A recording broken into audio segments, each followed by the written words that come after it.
सत्ता की लालसा सबके हृदय को घेरे रहती है। प्रत्येक व्यक्ति अपना एक राष्ट्र निर्मित करने का प्रयत्न अवश्य करता है। फिर वो राष्ट्र कुरु राष्ट्र की भांति बहुत बड़ा हो या फिर अपने परिवार तक सीमित हो, वो सत्ता प्राप्त करने का प्रयास अवश्य करता है। किंतु सत्ता का वास्तविक रूप क्या है? क्या हमने कभी विचार किया है? एक मनुष्य जितने अधिक लोगों के जीवन को प्रभावित कर सके, जितने अधिक लोगों के जीवन की स्वतंत्रता पर अंकुश रख सके, उतनी ही अधिक सत्ता का अनुभव करता है वो।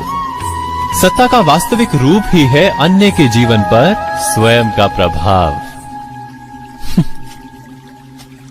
किंतु क्या वास्तविक प्रभाव प्रेम, दया, करुणा और धर्म से निर्मित नहीं होता?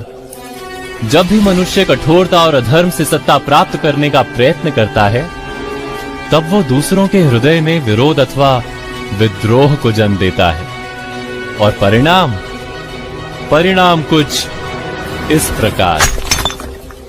हां, कुछ समय के लिए वो स्वयं को प्रभावी और शक्तिशाली अवश्य पाता है, किंतु वो वास्तविक सत्ता नहीं।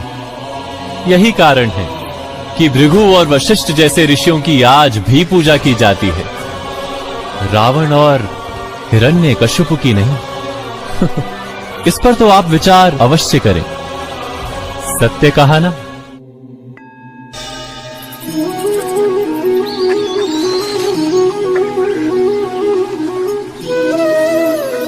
समय के आरंभ से ही मनुष्य को एक प्रश्न सदा पीड़ा देता है कि वो अपने संबंधों में अधिकतम सुख और कम से कम दुख किस प्रकार प्राप्त कर सकता है।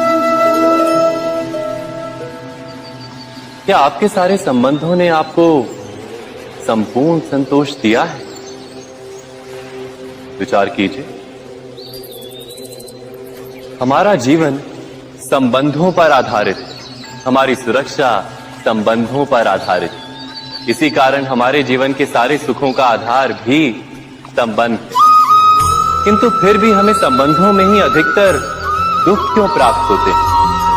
सदा ही संघर्ष भी संबंधों से ही उत्पन्न क्यों हो जाते हैं? कभी विचार किया है? जब कोई व्यक्ति किसी अन्य व्यक्ति के विचार अथवा कार्य को स्वीकार नहीं करता, उसमें परिवर्तन करने का प्रयत्न करता है, तो संघर्ष जन्म लेता है। अर्थात जितना अधिक अस्वीकार उतना ही अधिक संघर्ष, और जितना अधिक स्वीकार उतना ही अधिक सुख। क्या ये वास्तविकता नहीं?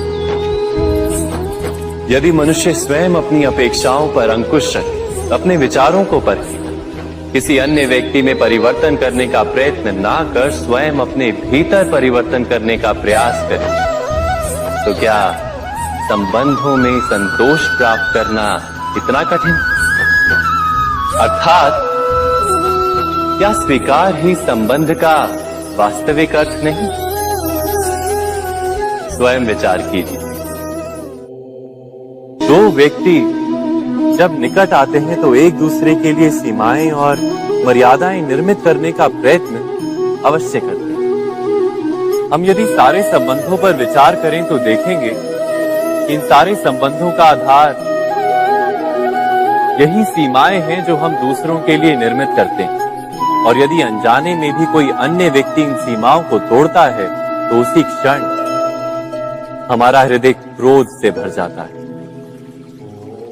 इन सीमाओं का वास्तविक रूप क्या है? क्या हमने कभी विचार किया?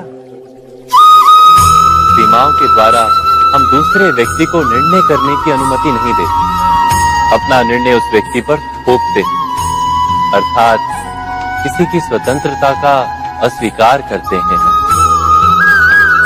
और जब स्वतंत्रता का अस्वीकार किया जाता है तो उसका हृदय दुख से भर जाता है।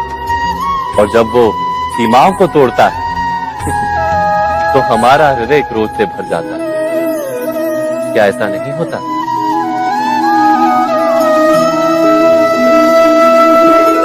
पर यदि एक दूसरे की स्वतंत्रता का सम्मान किया जाए तो किसी मर्यादाओं या सीमाओं की आवश्यकता ही नहीं होती।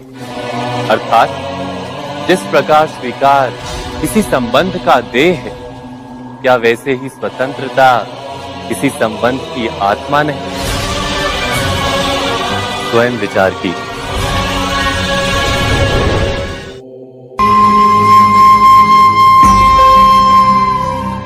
प्रत्येक मनुष्य के जीवन में ऐसा क्षण अवश्य आता है जब सारे स्वप्न, सारी आशाएं, सारे दृश्य ध्वस्त हो जाते हैं। जीवन के सारे आयोजन ही बिखर जाते हैं। एक और धर्म होता है और दूसरी ओर सुख। इसी को धर्म संकट कहते हैं।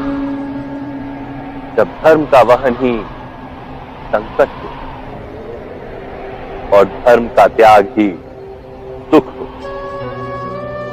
विचार कीजिए, कभी किसी स्वजन के विरुद्ध सत्य बोलने का अवसर प्राप्त हो जाता है, कभी ठीक दरिद्रता के समय सरलता से चोरी करने का मार्ग प्राप्त हो जाता है, कभी किसी शक्तिशाली राजनेता या राजा के कर्मचारी का अधर्म प्रकट हो जाता है। सबके जीवन में ऐसी घटना बनती ही रहती है। अधिकतर लोग ऐसे किसी क्षण को धर्म संकट के रूप में जान ही नहीं पाते। हमें किसी प्रकार के संघर्ष का अनुभव ही नहीं होता। सहजता से सुख की ओर खींचे चले जाते हैं, जैसे मक्खी गुड़ की ओर खींची चली जाती। वास्तव में धर्म संकट का क्षण ईश्वर के निकट जाने का क्षण होता है। यदि हम संघर्षों से भयभीत ना हो, सुख की ओर आकर्षित ना हो, अपने धर्म पर दृढ़ रहे,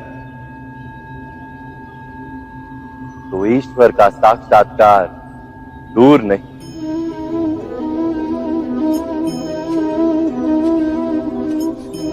पवन से युद्ध करने वाला पत्ता यदि पेड़ से गिरता है तो भी आकाश की ओर उठता है।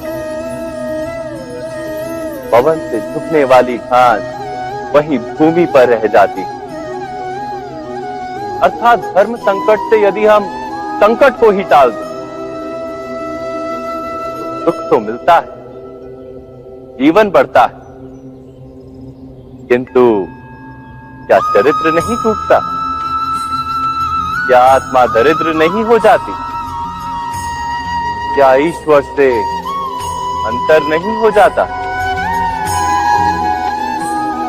स्वयं विचार कीजिए।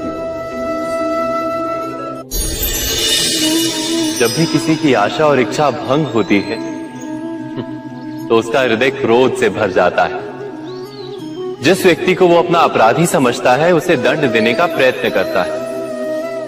पर क्या हमारी इच्छा या आशा का भंग होना क्या सदा ही किसी का अपराध होता है? इच्छाओं के अपूर्ण रहने के तो कई कारण हो सकते हैं। कुछ तो संजोग के कारण अधूरी रह जाती हैं और कुछ नियति के कारण।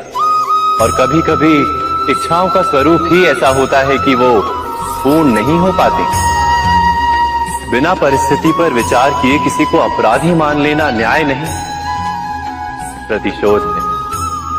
न्याय का आधार तो दया है, करुणा है, और प्रतिशोध का आधार क्रोध, अहंकार। अर्थात हृदय में करुणा धारण किए बिना किसी के अपराध के विषय में विचार करना, किसी को दंड देना, क्या अपने आप में ही अन्याय नहीं? स्वयं विचार कीजिए।